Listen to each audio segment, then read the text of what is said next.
Hello, dragonflies! Welcome to the Gilmore Gals podcast, where we take a deep dive into each episode of the beloved show. We're your hosts, Sarah and Ani. We're huge Gilmore Girls fans, and we're besties. In this podcast, we talk about everything Gilmore, from the pop culture references to the tiniest minutia only a true Gilmore nerd would care about. Copper boom! Hi, Sarah. Hey, Ani, how's it going? Pretty good. How you been handling this heat lately? Oh, yeah, it's been warm. I'm in Southern California, and we've been getting some crazy heat out here, but luckily where we are close enough to the beach that it stays relatively cool here compared to the rest of like downtown Los Angeles. How's it been out there in Hawaii? Oh, it's been like consistently 89, 90 degrees with like, I don't know, 1,000% humidity. Yeah, that sounds about right. So yeah, it's been a lot of pool days with Zoe and just, we don't have AC. So just trying to keep the fans going, Yeah. We got a Yep. swamp cooler. That's very interesting. You put ice in the thing and then it just kind of cools down the space, theoretically. Cool. Yeah. Interesting. Yeah. So Nice. very excited. Yeah, we have a long one today. Yeah, I was going to say we have a long one, so maybe we should just hop right into it. Let's jump in. So today we're going to be discussing season 1, episode 14, That Damn Donna Reed. This episode was written by Amy Sherman Palladino and Dan Palladino, and it was directed by Michael Katelman. This episode aired on February 22nd, 2001.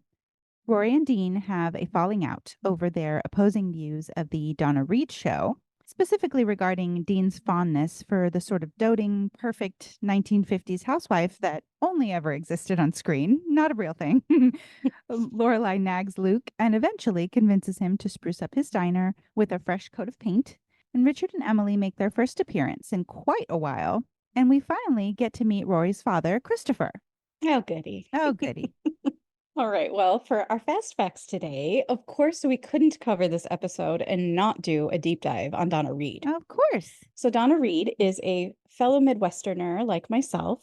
She was born and raised in Iowa, and she was born in 1921. And after high school, she moved to Los Angeles, where she attended Los Angeles City College, where in true Hollywood fashion, she was discovered by a talent scout from MGM while performing in a play at the school. She made her film debut in 1941 in The Getaway, and she also starred in several movies throughout that decade, including The Picture of Dorian Gray and, of course, as Mary Bailey in It's a Wonderful Life. Oh my gosh, I didn't know that was her.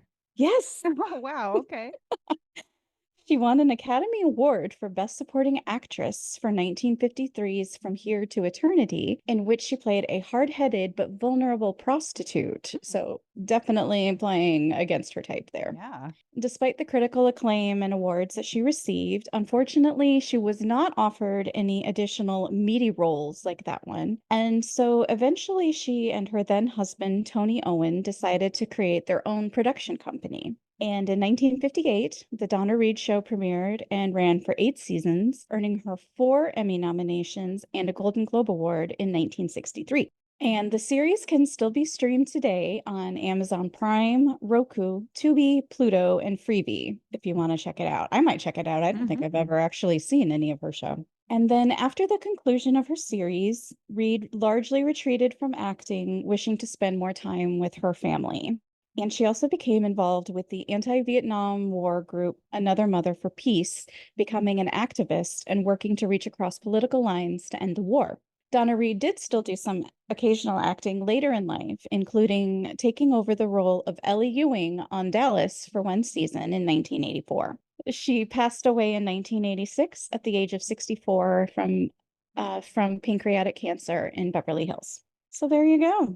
Interesting woman. Yeah. Indeed. So much more than you would think, just like, a housewife. No. No. She was an executive and Yep. multiple award winner. Awesome. Yes. All right. Well, thanks. Mm-hmm. So there is a scene in this episode where Rory goes to ask Lane for a certain CD she's looking for. And as they peruse Lane's extensive collection, they mention William Shatner's 1968 debut album, meaning he made more than one, called The Transformed Man. And in it, he gives us a variety of performances, such as recitations of classical literature, including monologues from Hamlet and Romeo and Juliet. God help me. And then there's also a spoken word interpretation of a contemporary pop song, which I think has to be, Lucy, right? Yeah. I think so. So that is, in my opinion, I looked through all the things in the CD, and the best one is his rendition of Lucy in the Sky with Diamonds. It is exactly as gloriously bizarre as you would expect from William Shatner. I highly recommend you check it out. You can find it on YouTube. It's fantastic. So weird. So in 2011, this was again on Wikipedia, a reviewer gave the album 4.5 out of 5 stars and said, quote, it's unclear if Shatner is merely having a good time and goofing around or if he's embarrassingly dead serious.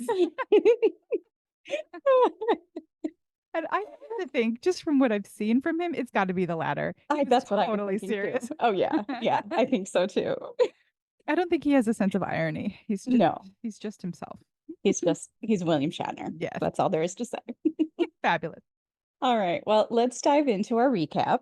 And we want to begin this recap with a trigger alert for all you Team Dean folks out there. If there are any.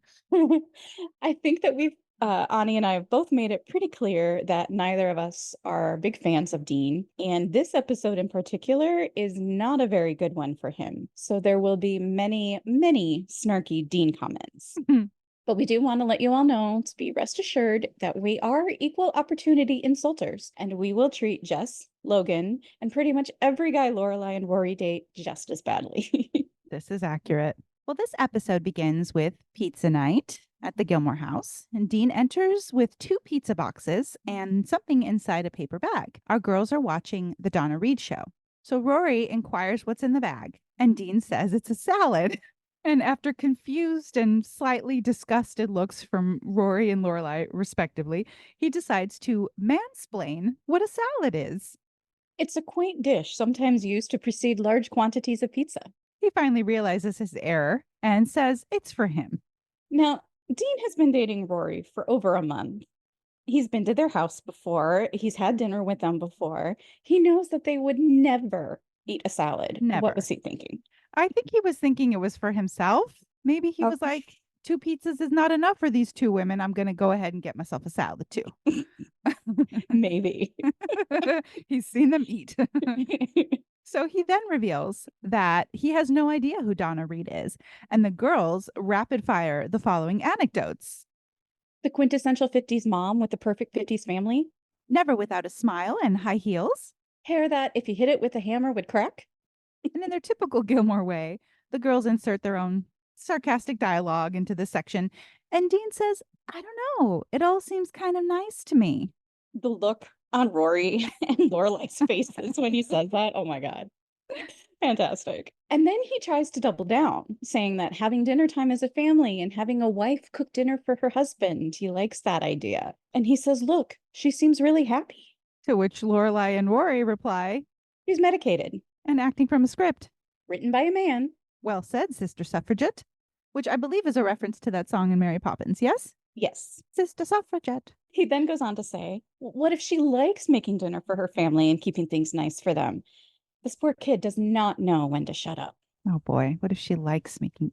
Well, look, I'm not going to say that when I make dinner and my family actually eats it and enjoys it, it doesn't feel good. Of course it does.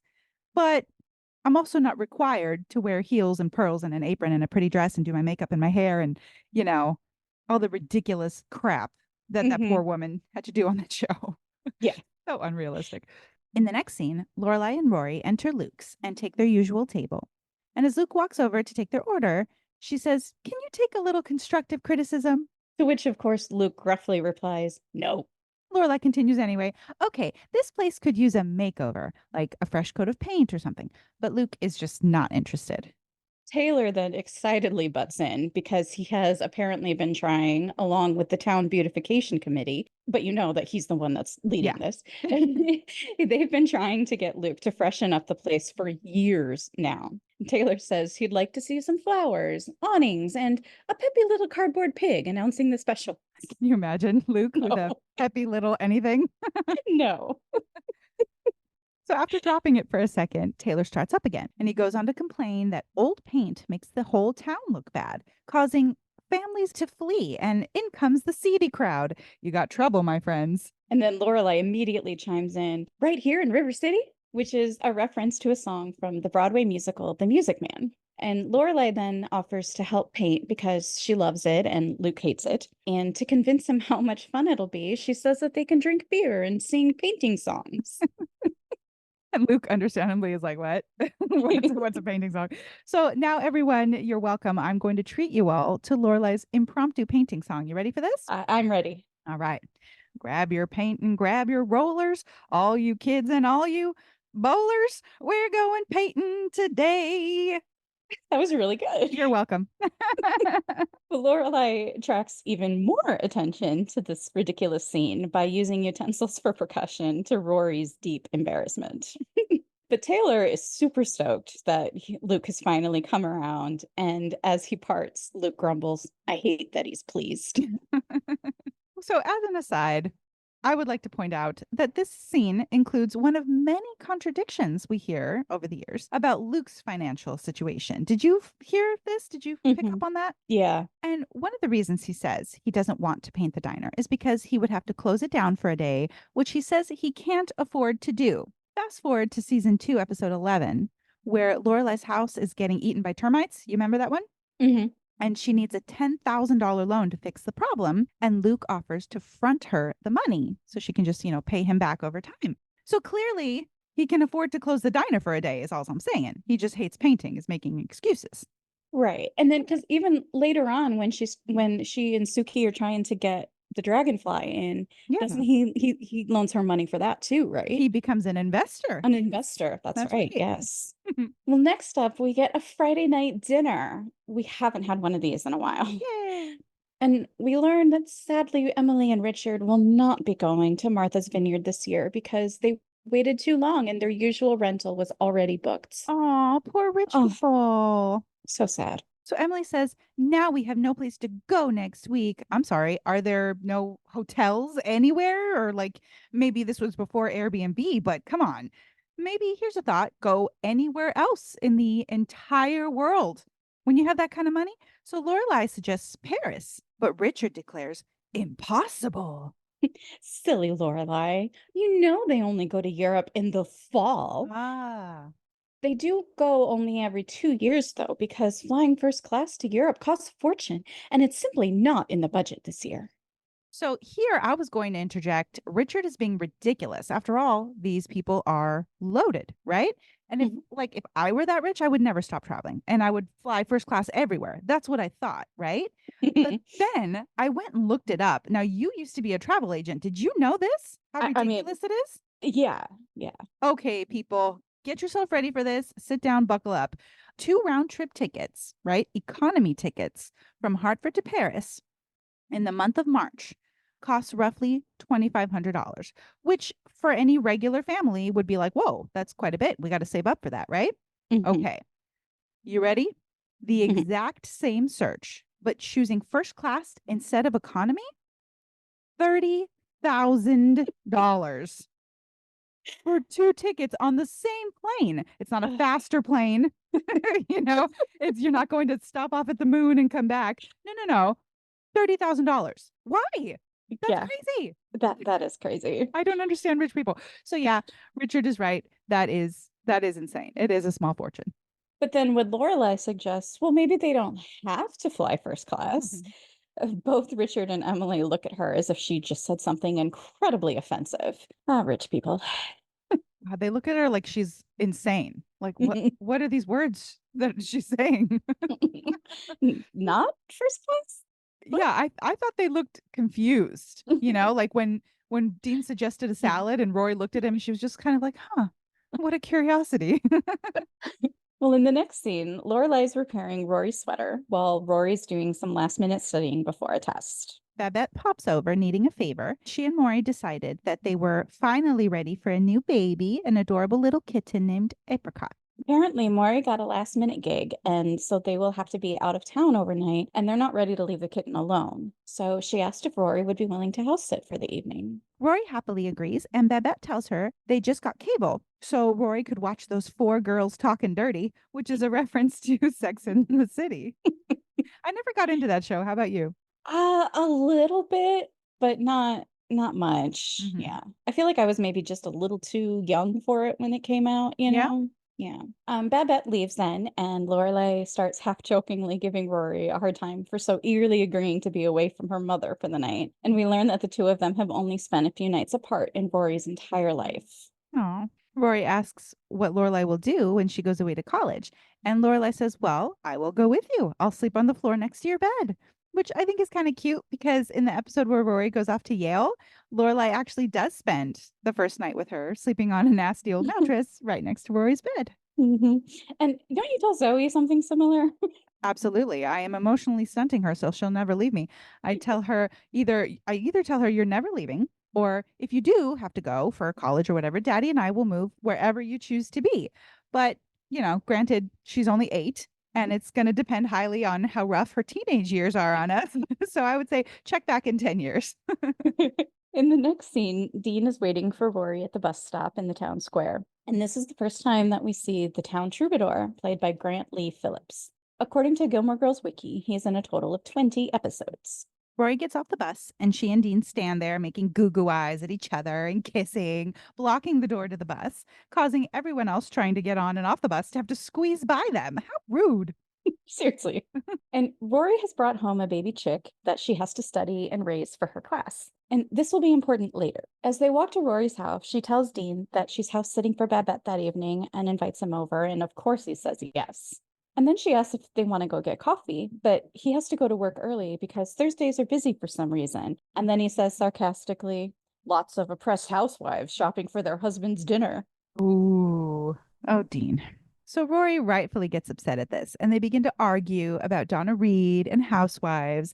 And Dean once again engages in some mansplaining, this time about Rory's own thoughts and feelings. Isn't that nice? Mm-hmm. He tells her she's so sensitive about the Donna Reed thing. And then he snaps at her. You just feel that way because your mother feels that way. And then Rory shoots back, oh, what? So I have no opinions of my own? If I have no opinions of my own, then I guess I'd be just the kind of girl you like. Ooh. Ooh.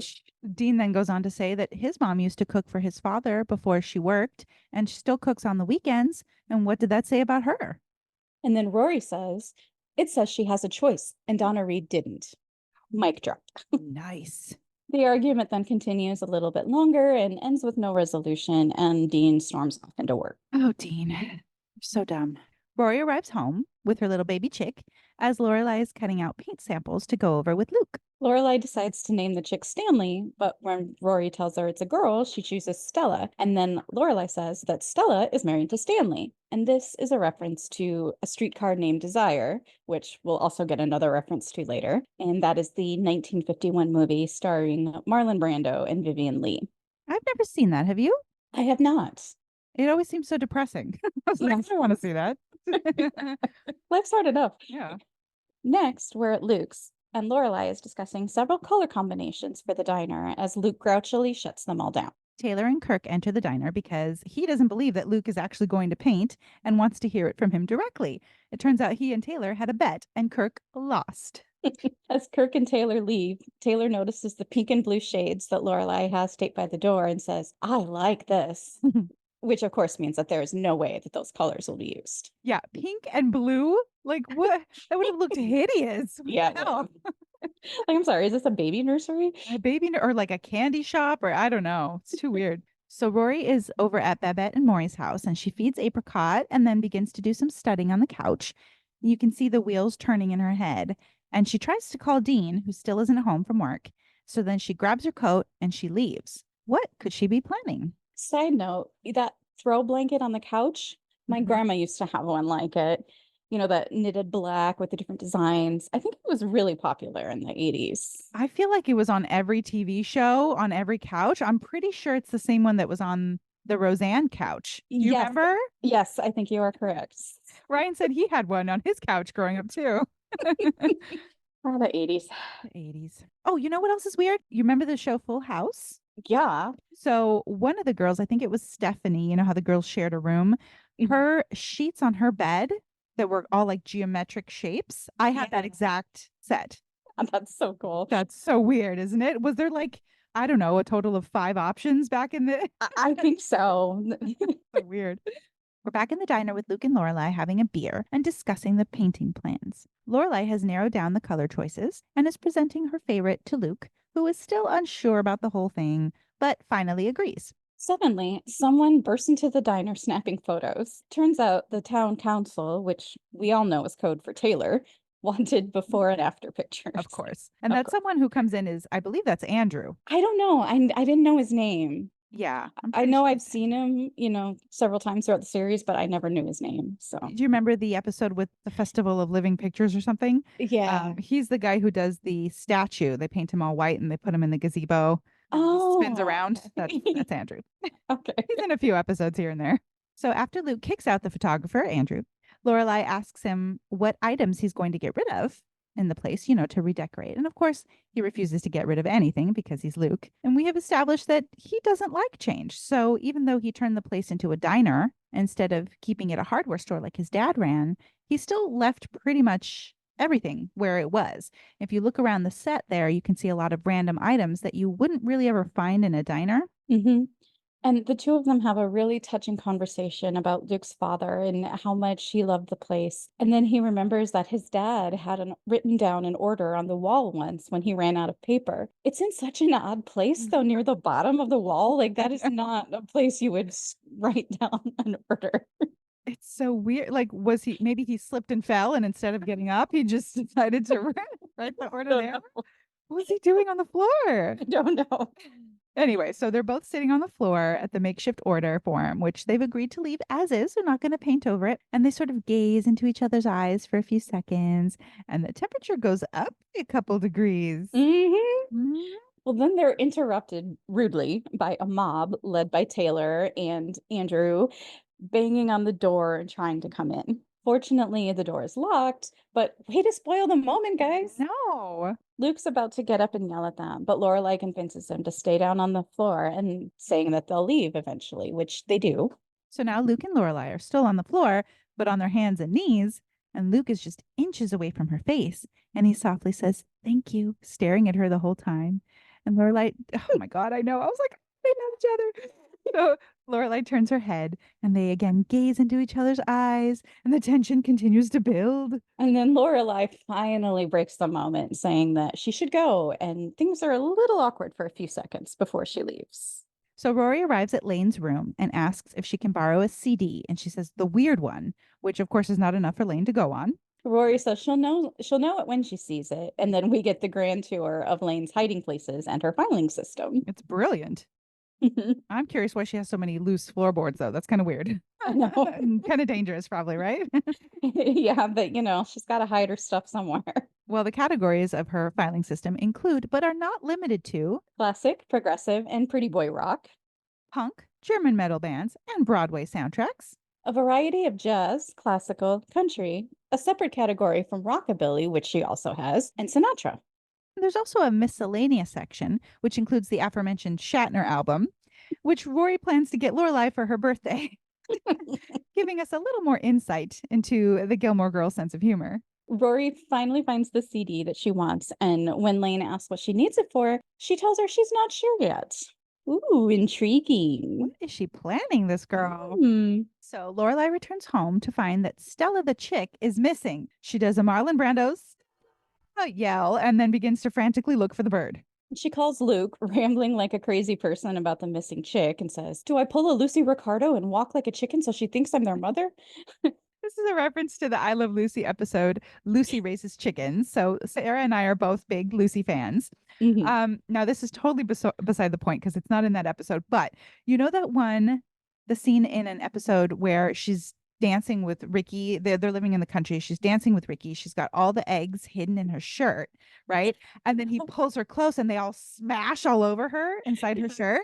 Mhm. So I don't know if they still hold it, but once upon a time I read that scene held the record for the longest recorded audience laugh. It Yes, went and on forever. ever, and as far as I know, it still holds. Yeah. God, she was just so brilliant. Like her reactions, it just kept the laughter going. People I just couldn't know. believe it. I know. And I think it was real. I think she really had eggs. Yeah. Well, Lorelai's freaking out and she asks Luke to come over and help her look for the chick, and of course he agrees. And he arrives and enters through that mysterious living room door that Suki used in the last episode. Hmm. So Lorelai grabs his collar, pulling him into the house, saying, "Thank God, get in here." Keep this in mind for a little later.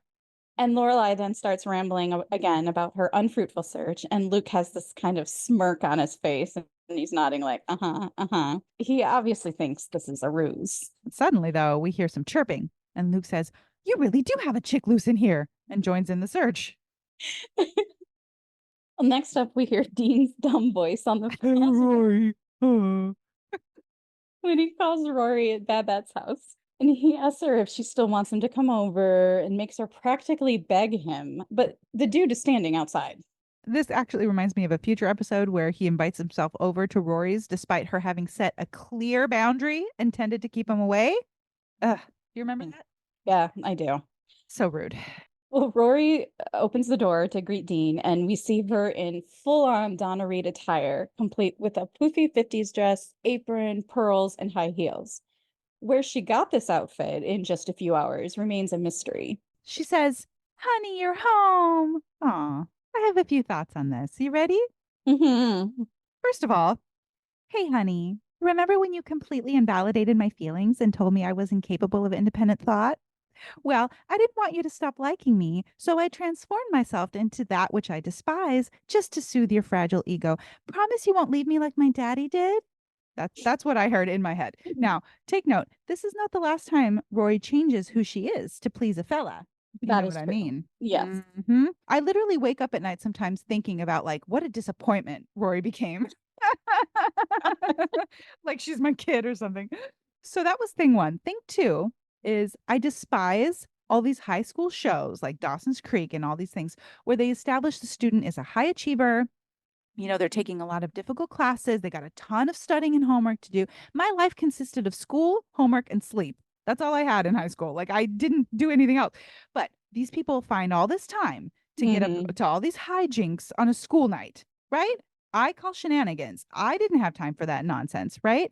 There Right. was no time for anything. And even if all that food was already at Babette's, because she mentioned they had a house full of food, right? And even if she didn't have to go shopping for all of that, she still had to go out and find that outfit in that small town. I'm not buying it. And my question is, where did she go buy the food too? Because she couldn't have gone to Taylor's Market because Dean was working and it's a small market and he would have seen her. Right. So all of that Yes. stuff had to already be at Babette's. I guess, yeah. Hmm. Now, I had a slightly different take on the whole outfit thing. Oh, And I didn't think of this as being particularly a way of changing herself to be what Dean thought he wanted, but I thought it was kind of a way of showing him just how ridiculous the whole thing was, even if she did kind of end up having fun doing it. yeah, exactly. Maybe. Maybe it was meant to be a lesson. Well, Dean, of course, looks absolutely stunned, but not displeased.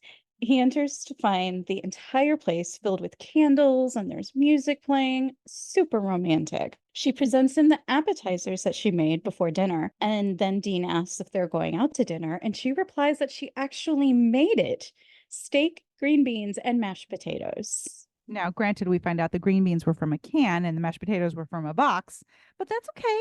Hmm. It's the effort that counts. Yep. The stupid look on Dean's face means he's confused as to what's happening around him right now. So Rory has to explain it's Donna Reed night. Back at Lorelai's, she and Luke still have not found Stella the chick. Lorelai asks him what he meant earlier when he made some comment about her not really having a chick in the house. Why did you think I was calling? She asks him. And Luke fumbles about and tries to make it seem like he always believed there was really a chick on the loose, but Lorelai is unconvinced. But suddenly the two of them get distracted by a Stella sighting and they go running off after her.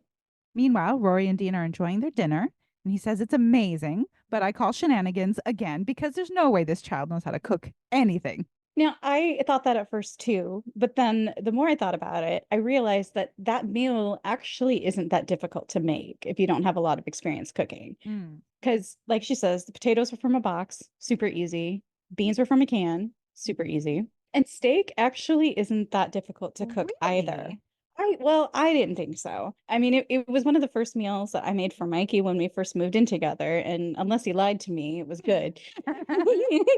I actually think steak is hard because it's so easy to overcook, you That's know? true. That's true. And then we find out that she also made dessert, which she calls Lime Fantasy Supreme, which is just a fancy name for green jello and Cool Whip. Sarah, do you Uh, like Jello? Not especially. No, right? Not Jello, gelatin. I like Jello pudding, Yeah. but she made green Jello gelatin. Yeah. No, my grandma used to make it the kind that like you would put like fruit cocktail in it, and I like that. That was always really good. Yeah. For me, it's something about the texture, and also it just reminds me of like hospital food, and I just It's just yeah. like nothing.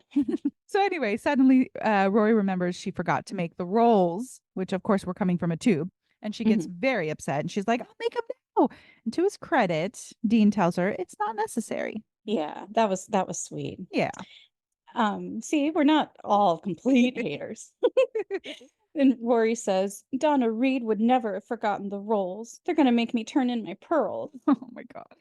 So, in a much later episode, when Rory is dating Logan, she mentions something about Emily worrying that she'll have to give back her pearls after committing a social faux pas. Do you remember that one? I do remember that, yeah. And Dean somewhat redeems himself in the end by telling Rory that he doesn't expect nor want her to be Donna Reed. And he takes out the trash because that's what the man is supposed to do. Hey, that's something. That's something. Not a total loser.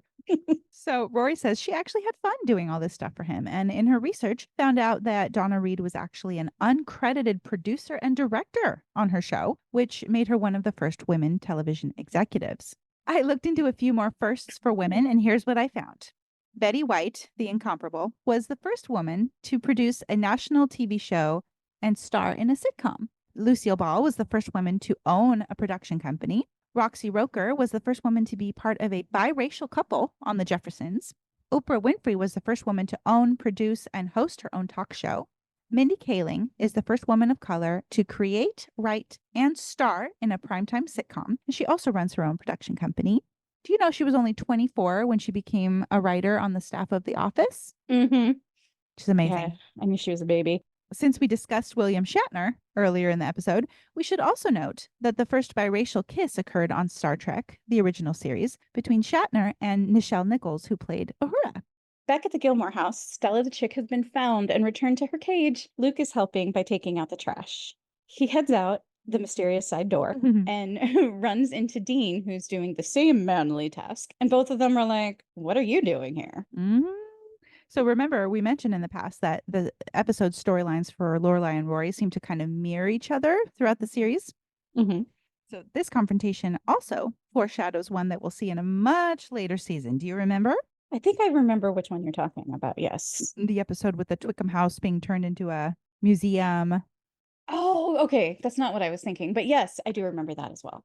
Well, Lorelai heads out and also is surprised to see Dean. And just then Rory comes out of Babette's looking the way she looks, and Lorelai just gets more and more suspicious and Can you imagine? confused. Oh my God. Like, What would you do if you caught Zoe I'd be like, like what kind that? of kinky, weird thing are you guys into here?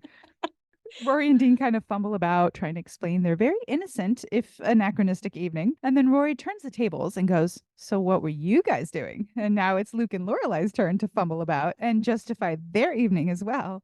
The guys leave, and we see Lorelai making sort of a, okay, tell me the real story now face at Rory. And she says, "You're 16. I expect you to have your boyfriend over when you've got the house to yourself. But what is with the apron?"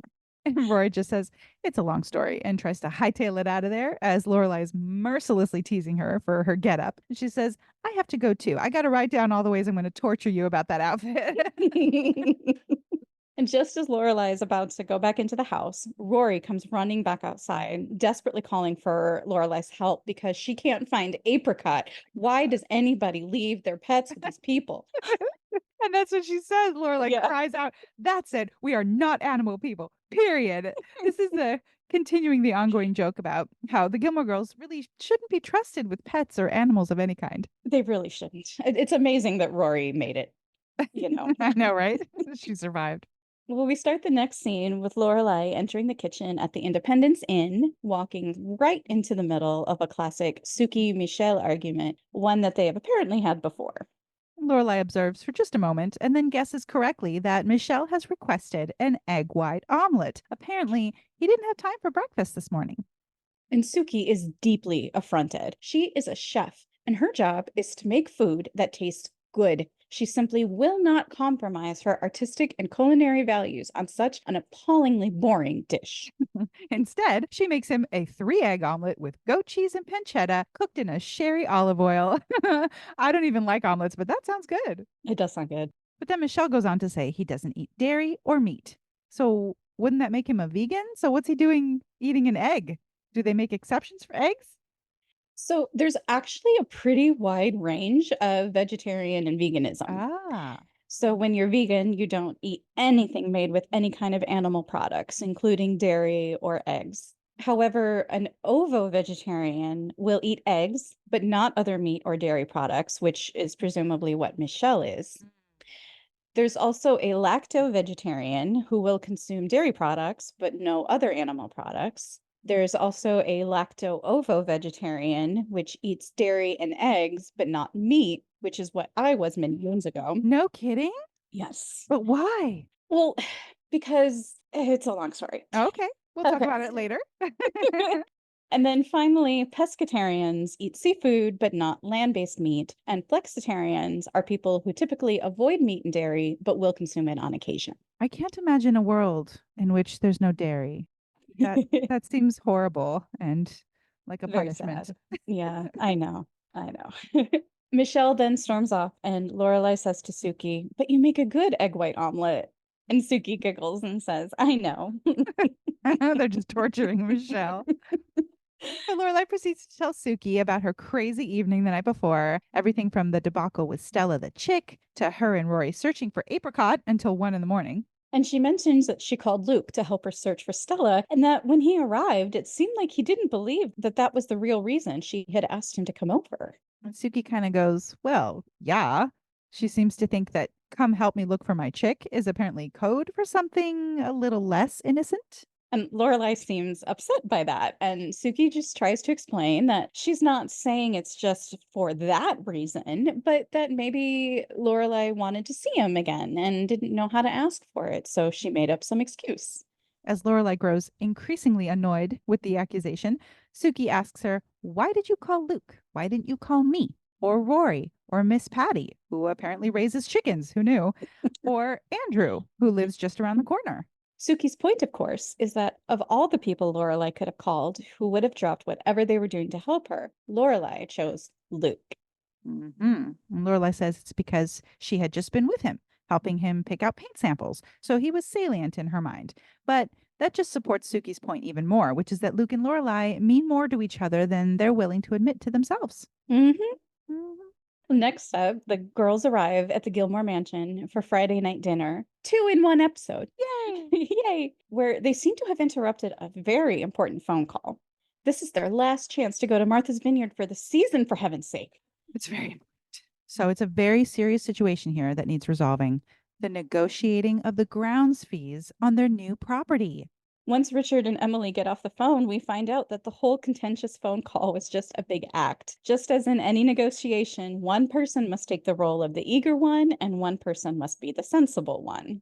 The two of them were only pretending to be at odds with each other, capped with a particularly fun bit where Richard patronizingly mansplains to Emily what a business transaction is.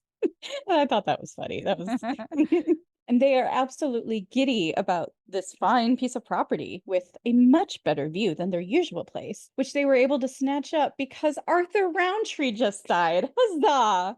Yay! Lorelai goes, the both of you are going directly to hell. I hope you know that. And Richard replies, well, at least we'll be well rested.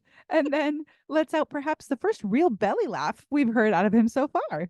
They're just evil. Emily's quite amused as well. And she invites the girls to come up for the weekend, and Rory eagerly asks her mom if they can go. And Lorelai responds, "We'll see how much Valium Auntie Suki can lend mommy, okay?" So Emily asks Rory what's new in her life, and Lorelai mutters, aprons, but presumably only for Rory to hear. Unfortunately, owl-eared Emily hears it and wants to know more. Rory signals to her mom that she doesn't want to get into it, which I don't blame her. I know. And so Lorelai starts rambling as she is wont to do when she's trying to get out of something. And she says, well, we've decided to give up on that pesky Harvard dream and focus on something more realistic. Mom, Dad, Rory's decided to become a maid, just like I was. And Richard and Emily are completely aghast. He says, "What would have possessed you to say such a thing?" And Emily says, "God, my heart stopped. Good Lord, like there are worse things in life than being a maid." Oh, I mean, being the help. Can you imagine? Oh, not their granddaughter. No. So they change the subject to Stella the chick. And Rory accidentally lets slip that Luke was the one who found her when she pulled a Houdini. And that perks up Emily's ears again. And she says, did the bird get loose in Luke's diner? Knowing perfectly well that's not what happened. As Rory and Richard engage in their own conversation, Lorelai goes off to the kitchen to fetch more ice for their drinks. But Emily, of course, pursues her like a dog on the hunt. she wants to know how Luke even knew that the chick was missing. And Lorelai says she just called him and asked for help. Emily remarks that it seems like he's always around when she's in trouble. Lorelai tries to pass it off as him just being a good friend, but Emily goes, "Oh, please." Lorelai is trying to drop the subject, but Emily has her hooks in, so that's not likely to happen. She says she's getting tired of being lied to about this secret relationship. She says, "He's the male lead in every story you tell, and I've seen the way he looks at you." Do you remember that episode? She's like, he was looking at you like you were gonna give him a lap dance or something. So, of course, Emily perfectly plays the victim card and starts moping and says, if you have any respect for me at all, won't you please, oh, pretty please, just tell me if you have feelings for this man. It's a hard thing for Lorelai to admit. So she just says, I don't know. Maybe I do. Emily thanks her for finally being honest with her about this, and then immediately drops the act and says, "Now we can discuss what on earth you could possibly be thinking." As Cher Horowitz from Clueless would say, she is a snob and a half. Amen, sister. The next scene is in the town square. We see Lorelai and Luke unloading all the stuff they're going to need to paint the diner. Do you remember what happens the next week in the next episode? It's been a while. It's not good, girl. So they decide they're going to meet up next Friday evening so Lorelai can get out of Friday night dinner a little early. I think I know what you're talking about. Lorelai takes off and Rory catches up with her. As they make plans for dinner, Lorelai mentions that she needs to stop at the market for fruit because she thinks she's getting scurvy. And judging by their diet, I would not be that surprised. No, not at all. So Taylor comes out of his shop just as a motorcycle drives into the square. He says motorcycles are loud and dangerous and they should just ban them from town altogether. Taylor goes back inside to flee from the noise. Now, for once, I kind of agree with Taylor. I hate motorcycles too, but that may be because I swear there's like a biker gang that just roars down our street every weekend. It drives me insane. Yeah, I hate them too. I always tell Zoe that's just a dumb choice. It's just not good. No offense, people. No offense. We see Lorelai admiring the motorcycle, and she says to Rory, "Kill me and bury me with that bike." She then rattles off the specs on the thing, and this here is the first and last time we have any indication that Lorelai is into motorcycles or knows anything about vehicles in general. Rory very sensibly says that Lorelai can't have one because she would die. Yeah, exactly. The rider pulls up near the girls and with his helmet on says, "Nice shirt, take it off." And obviously Lorelai is offended, but then the rider takes his helmet off and she sees that it is Christopher, Rory's dad. Dun, dun, dun. Rory is super excited and runs over to give him a big hug. And Lorelai is rather less pleased to see him, to say the least. Christopher the loser weasels his way into staying at the Gilmore house for a few days, and then he takes Rory on a little motorcycle ride around the town, despite Lorelai's obvious disapproval. Lorelai shakes her head and mutters, "Christopher." And we fade to black. And that was the damn Donna Reed. What an action-packed episode. Tune in next time when we discuss Season 1, Episode 15, Christopher Returns. Blech. Copper boom! Thanks for listening. If you enjoyed this episode, please leave us a review and share with your friends. If you have any questions or comments, if you feel like we left anything out or got anything wrong, you can find us on Instagram and TikTok at the Gilmore Gals Pod. And we also have a Facebook page. Don't forget to subscribe to the podcast so you don't miss any future episodes. Copper boom!